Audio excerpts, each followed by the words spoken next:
Hello, how's it going, everybody? Hope you're doing well. Welcome back to AddiBiotics Lectures. Peace and blessings upon you all. Well, from everybody again at AddiBiotics, we wish you a very happy Ramadan. We hope it's going good for you. And now we're going to dive into today's lecture, which we're going to be talking about is the Declaration of Prophethood and the stages of dua. And this is a crucial phase in the seerah when Prophet Muhammad, peace be upon him, transitioned from initial revelation to publicity, declaring his prophethood and inviting others to Islam. And today we're going to be talking about the beginning of this formal mission and receiving the first revelation from Allah. So number one, from revelation to declaration. After the first revelation from Allah came to the Prophet, peace be upon him, beginning with the command Iqra, which means read. He spent some time processing the immense responsibility that Allah had placed upon him as the final messenger. Once he was spiritually grounded through repeated revelation and affirmed in his role, he moved to announce his prophethood to those around him. Number two, the 5 stages of dua. In scholarly discussions of what I'm going to be talking about is that the beginning of the Prophet's, peace be upon him's, call to Islam is often explained through 5 stages. Number one, personal reflection and preparation. After the revelation, the Prophet, peace be upon him, spent time with sincerity and reflection, seeking Allah's guidance and building confidence in the mission ahead. Number two, private dua. The message was first shared with a small circle of close and trusted individuals, including his wife Khadija, may Allah be pleased with her, and his cousin Ali, may Allah be pleased with him. Number three, family and close friends. Gradually he invited members and nearby supporters who were likely to accept the message with understanding and sincerity. Number four, informal public outreach. After establishing a base of believers, the Prophet, peace be upon him, began to make his message known more openly among the people of Makkah. Number five, public declaration. Finally, he proclaimed his message openly, calling for the worship of Allah alone and inviting people to abandon idolatry, worshipping idols. This marked the beginning of public mission and a societal response, and both positive and negative that followed. Number three, this is jump into another part. Opposition and wisdom. The declaration of prophethood did not come without resistance. Many in Mecca, deeply tied to tribal traditions and idol worship, opposed the new message.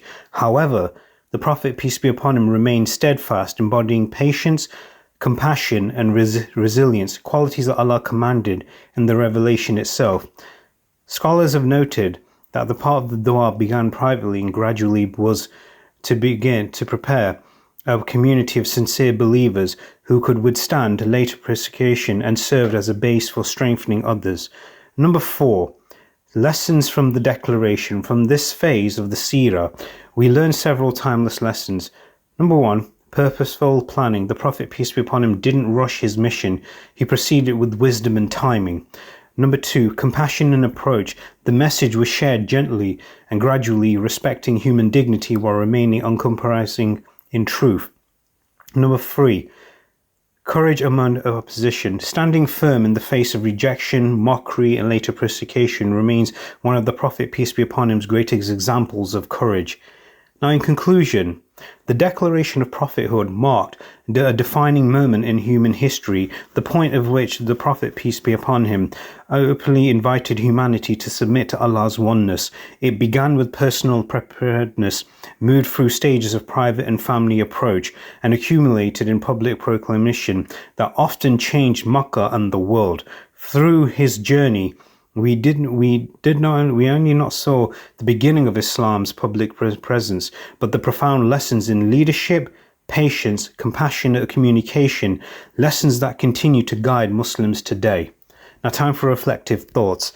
One of the greatest things that the Prophet, peace be upon him, was he didn't rush into anything. It wasn't, oh, I'll start something one day, next day everybody gets the message, the day after I can put my feet up and relax. No, it took time, it took preparation, it took courage, it took patience. Most importantly, it took patience for him to do what he had to do to get the message out, because this is not just a small message that we can say to somebody for a text message these days. No, this text took time, because this was one of the most important texts throughout the history of mankind to spread the name of Allah, to spread the name of Islam, the beauty of Islam. He showed people the timing and the patience that you need to do things carefully. Otherwise, if you rush into something, it fails, it crashes down, and you've got nobody to blame but yourself.